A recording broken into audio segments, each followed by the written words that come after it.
Police वाले क्या बोल रहे थे आपको?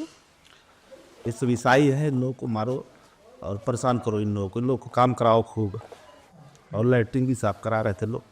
क्या किया, फिर भी परमेश्वर का धन्यवाद हम लोगों ने किया।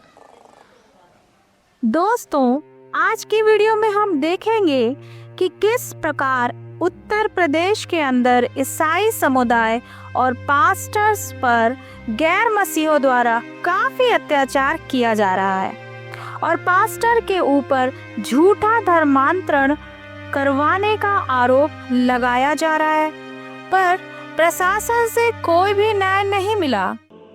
भारतीय संविधान में ऐसा सिस्टम नहीं है कि समानता का अधिकार है, सभी धर्मों को अपना अपने धर्म के लोगों को शिक्षा देने का अधिकार है, लेकिन फिर भी लोग डिस्टर्ब कर रहे हैं, परेशान कर रहे हैं। सबको बराबर नहीं देख पा रहे हैं ना, ये मतलब अपने तरफ आकर्षित करना चाहते हैं, है ना, कि मतलब वो जो ब्राह्मणवादी व्यवस्था वो लाना चाहते हैं। चर्च को तोड़ा जा रहा है, गाली गलौज किया जा रहा है, कुर्सियाँ तोड़ी जा रही, मारा पीटा जा रहा है।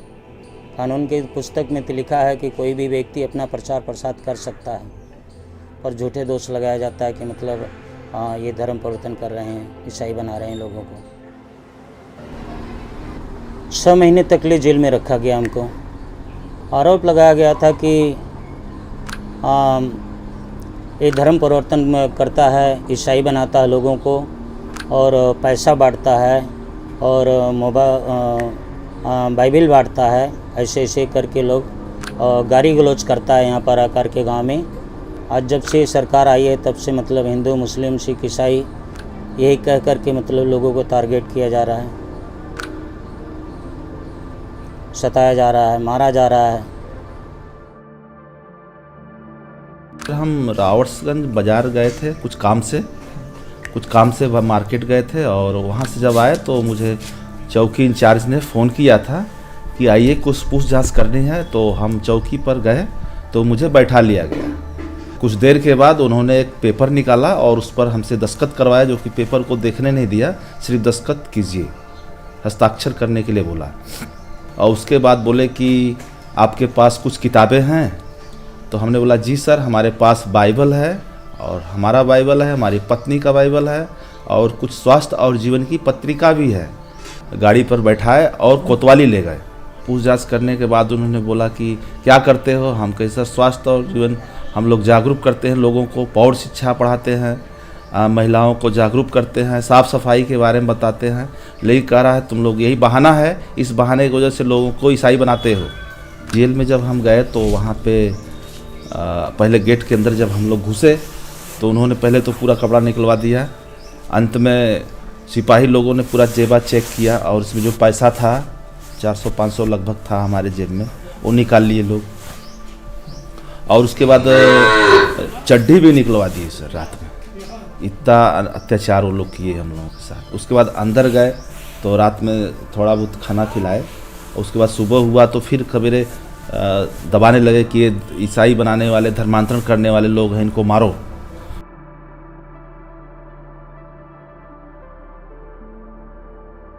हम यीशु मसीह को मानते हैं, उसी उद्देश्य से हमको जेल में डाला गया। करीब हमको 23 दिन तक जेल में 25 दिन तक जेल में रखा गया। 25 दिन के बाद हमको 23 तारीख को रिहा किया गया। यहाँ पे लोग मानने वाले हैं तो हम भी मानते हैं यीशु मसीह को, और हमारा नाम भी उसमें दिया गया। और पुलिस आई, बोली कि भाई आपका नाम है।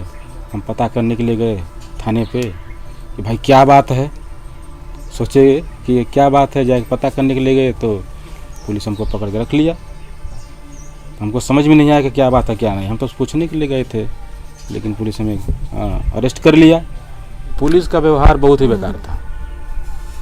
यहाँ चौकी से बोले कि कुछ नहीं होगा, कुछ नहीं होगा, लेकिन वहाँ पर जाने के बाद ऐसा हमको समझ में आ रहा था कि हमको वो इस नज़रिए से देख रहे थे, दृष्टांत से देख रहे थे कि जैसे हम आतंकवादी हैं। बोले ये धर्म परिवर्तन करने वाला है, इसको मारो 20 लाठी, मारो 50 लाठी। इस प्रकार से हम लोगों से व्यवहार किया जा रहा था। कोई कॉलर पकड़ के ला रहा है तो कोई हाथ पकड़ के ला रहा है कि भागने न पाए, यानी हम आतंकवादी हैं कि चोर हैं कि डाकू हैं हम, उनको ऐसा लग रहा था। हम कहीं देखिए, हम लोग इतना सीधा साधा आदमी कहीं भाग भी नहीं सकते और हम लोगों के साथ ऐसा व्यवहार किया जा रहा है। जेल के अंदर जब हम गए वहाँ तो हम देखे कि जेल में लोगों को कैद करके रखा गया है, लेकिन बिना निर्दोष आदमी को, जिसका कोई दोष नहीं हो, उस आदमी को जेल में डाला गया। हम लोग का कोई गुनाह नहीं था, बिना गुनाह का बेवजह का जब हम लोग जेल में डाल दिया गया, तो हम जानते हैं कि जब हम लोग कोई गुनाह नहीं किए तो जो बिना गुनाह का ऐसे काफ़ी लोग जेल में पड़े हुए हैं वहाँ। इस हिंदू धर्म में काफ़ी प्रताड़ित भी होता है, लोग कर रहे हैं। पानी वानी कहीं अगर आप ब्राह्मण के घर जाएंगे तो पानी आपको नहीं देगा पीने के लिए, अरे भाई आप चमार जाति के हैं, पानी भी इधर आप रख देता है कहीं बाहर, गिलास विलास प्लास्टिक के गिलास है, अगर पीना है तो आप पीजिए, नहीं तो फिर जाइए। अपने बर्तन में न खाना खिलाएगा न पानी पिलाएगा। निचले तबके जाति हो तो वो सबको यही क्रिश्चियनिटी के हिसाब से सबको यही सब समझते हैं, तो उसी श्रेणी में हर लोग आते हैं। उस श्रेणी का फ़ायदा ये लोग जानते हैं कि इस अगर यहाँ से थोड़ा सा हट के तो इसमें क्रिश्चियन हो गए, तो अपने नज़रिया से सबको एक भाव देखते हैं वो लोग।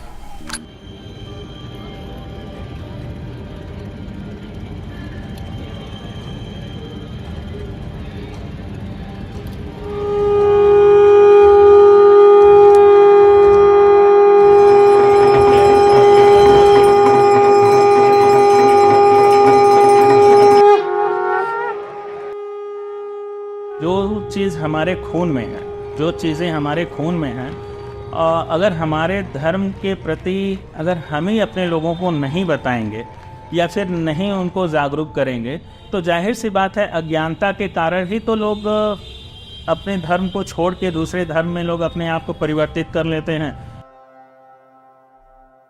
I am from a community where I've heard the chants, "Pehle Kasai, Fir Isai." We hear about all of these.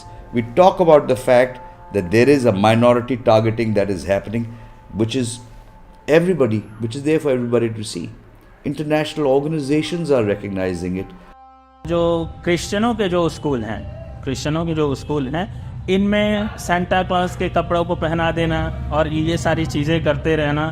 Bhajpa सरकार के आने से इन सारी चीज़ों पे तो रोक लगना शुरू हो गया, लोग बोलना शुरू कर दिए, लोग अपने लिए लड़ना शुरू कर दिए कि नहीं यहाँ पे धर्म परिवर्तन हो रहा है, उसका विरोध शुरू करना शुरू कर दिए। भाजपा सरकार का सपोर्ट नहीं कह सकते आप, लेकिन मनोबल कह सकते हैं। अगर हमको अपने धर्म को बचाने के लिए अगर हम हाथ भी जोड़ सकते हैं और अगर ज़रूरत पड़ेगी तो फिर हथियार भी उठा सकते हैं, ये तो हमारा कर्तव्य होना चाहिए। ये इसके लिए अगर हम ये सोचें कि नहीं हम वायलेंस के चक्कर में वायलेंस हो रहा है, वायलेंस ये नहीं, इसको वायलेंस नहीं बोलते हैं, ये अपने अधिकारों को बचाने का प्रयास होता है। India is a signatory to the United Nations Charter of Freedom of Religion. There are sections in there which says no person in our nation will be persecuted for their faith. We are blatantly transgressing that. So we are violating international norms. Typically, there is a young Christian citizen who is accused of trying to convert people, regardless of whether it is the clothes that he wore or that he was going to a church or whether he was a certain group of friends. There are times when large mobs are gathered, whether it is in Manipur, whether it is in Chhattisgarh, where we see entire villages being displaced, churches being destroyed, property being vandalized, images and sculptures of historic significance being broken and destroyed, Bibles torn. सारी ईसा मसीह की किताबें photo Bible सब मैंने जमा कर दी है। अब मेरे घर से कुछ भी ईसा मसीह का अगर बरामद हुआ तो मेरी जिम्मेदारी है। ठीक, अलीलुलिया बोलो मादर चोद, तब बोलते थे ना अलीलुलिया घोसड़ी वाले।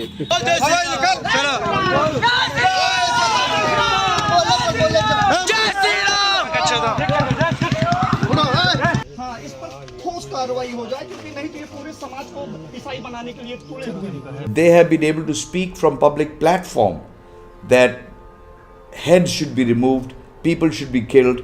They've called for this sort of a genocide, and people who have acted have either been repaid by becoming leaders within that party, or have gotten ministerial posts. कानून हमारा कभी धर्म से बड़ा नहीं हो सकता। मेरे हिसाब से धर्म से बड़ा हमारे लिए कानून नहीं हो सकता। इसलिए हम वो काम करते हैं। अगर कानून आता है बीच में, वो भी देखता है कि हमारी चीज़ें सही हैं या गलत हैं, हम गलत कर रहे हैं या सही कर रहे हैं, तो कानून अपना काम करेगा। As the United Christian Forum, we've been monitoring incidents of violence against Christian citizens of India. And in 2014, when it was about 120 such violent incidents that we were able to authenticate, now at the end of 2023, where we are over 700 incidents of violence. In these last 9 years, we have gone from a situation where there was one violent act every 3 to 4 days to now when there's almost 2 to 3 acts a day. जितने भी Christian लोग हैं जो यीशु मसीह विश्वास करते हैं उनको अंदर डाल रहे हैं, बेगुनाह के लोग भी अंदर डाल रहे हैं, गरीब लोगों को भी डाल रहे हैं। जो बड़े बड़े जैसे चर्च हुआ और सारे लोग, उनको तो नहीं कुछ कर रहे हैं, सब चला रहे हैं। और जो गरीब लोग हैं उन्हीं को डाल रहे हैं, जिसको खाने के लिए भी नहीं है, जो अपना अपना धंधा चला रहा है उसको डाल रहे हैं कि वहाँ से निकल भी ना पाए। बड़ा दुख लग रहा सर, क्या किया जाए। ये सब ईसाई हैं, इन लोगों को मारो और परेशान करो, इन लोगों को काम कराओ खूब। और लैट्रिन भी साफ करा रहे थे लोग, कचड़ा जो होता है उसको। क्योंकि सरकार में ही सब हो रहा है, निकलते समय डर लगता है कि कब क्या कर देगा, कैसे कर देगा, कोई पता नहीं है। जबकि आजमगढ़ में हम जाते हैं तो उधर धमकियां मिली हैं कि इधर लोगों के काट करके फेंक देंगे, गोली मार देंगे, ऐसे ऐसे लोग बोलते हैं। I had personally had a conversation with the Prime Minister all the way back in 2014 when I made him aware when there were attacks on 5 churches here in Delhi. And at that time he had said that people who speak inciting violence, inciting whatever they do from the larger community, it is their fundamental right to speak as well, as much as it is your fundamental rights that you're claiming about. Our Prime Minister is very mum on some of these most important of things. We've seen Manipur burn, but we haven't heard our Prime Minister even take a flight and go down there to see what is happening within his own state. It breaks my heart to see this. But at the same time, he's able to travel to anywhere where a temple is being inaugurated or anything else is happening, and the violence still continues in Manipur. So I do not wish to comment on part of our Prime Minister on why he does what, but actions unfortunately speak much louder than words. तो जैसा कि आपने देखा, पास्टरों को और मसीह समुदाय के लोगों को सताया जा रहा है और कई चर्चों में तोड़फोड़ की गई है और कई चर्चों में आग भी लगा दिया गया है। जैसे कि बाइबल में लिखा है मत्ती 5 और उसके 11वें और 12वें आयत में, धन्य हो तुम जब मनुष्य मेरे कारण तुम्हारी निंदा करें और सताएं और झूठ बोल बोल कर तुम्हारे विरोध में सब प्रकार की बुरी बातें कहें, तब आनंदित और मगन होना, क्योंकि तुम्हारे लिए स्वर्ग में बड़ा फल है। और आइए हम उन सब लोगों के लिए प्रार्थना करें जो उत्तर प्रदेश के अंदर इस समय सत्ताओं में हैं। प्रभु यीशु मसीह, हम आपके सामने खड़े होकर उन मसीहियों के लिए प्रार्थना करते हैं जो उत्तर प्रदेश में सताए जा रहे हैं। हम आपके सामने उनकी पीड़ा और उनके दुख को रखते हैं। हे प्रभु यीशु मसीह, हम आपसे प्रार्थना करते हैं कि आप उनकी रक्षा करें, उन्हें शक्ति और धैर्य दें, उनकी पीड़ा को कम करें और उन्हें आपके प्रेम और शांति का अनुभव कराएं। हम आपसे प्रार्थना करते हैं कि आप हमारे समाज में प्रेम, शांति और समझ को बढ़ावा दें, कि हमें एक दूसरे के प्रति सहानुभूति और करुणा के साथ व्यवहार करने की शक्ति मिले। प्रभु यीशु मसीह के नाम से मैं मांगती हूँ। और अगर आपको क्रिश्चियन वीडियोस देखना पसंद है तो हमारे चैनल को लाइक, शेयर, सब्सक्राइब करें और कमेंट सेक्शन पर कमेंट करना ना भूलें।